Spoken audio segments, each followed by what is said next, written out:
पाकिस्तान के पास समय भी उनकी पसंद का था, जंग का स्थान भी उनकी पसंद का था, किस तरीके से लड़ना है पूरी प्लानिंग स्ट्रेटजी उनके हाथ में थी। लेकिन अंत में जीत किसकी हुई? भारतीय सेना की। तो ये है भारतीय सेना की हिम्मत, हौसला और ट्रेनिंग। मैं कारगिल की लड़ाई में हिस्सा लेने वाली भारत के लॉजिस्टिक्स विंग से पहली महिला अफसर। एक औरत के नाते अगर मैं आपको बताऊं तो ये जंग के मेरे लिए कई और मायने थे।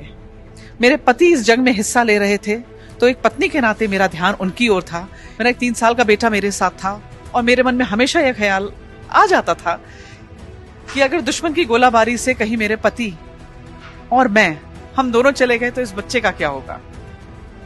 और एक 6 महीने का बच्चा मेरे पेट में उस समय पल रहा था और शायद उसके बारे में सोचने का तो मेरे पास समय भी नहीं था।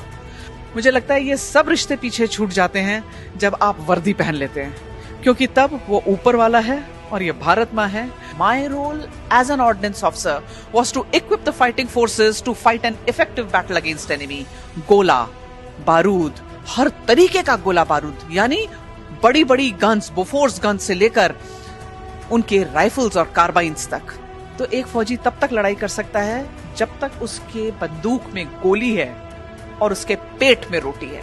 और यही दोनों चीजों का काम लॉजिस्टिक्स का है। जंग के समय ना सोने का समय था, ना रेस्ट करने का समय था, ना खाना खाने का समय था। मुझे याद है उस दौरान मैं तकरीबन 7 दिन लगातार उन्हीं कपड़ों में अपनी यूनिट के अंदर खड़ी रही।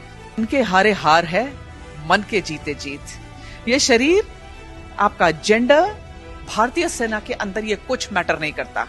From day 1 you are a leader.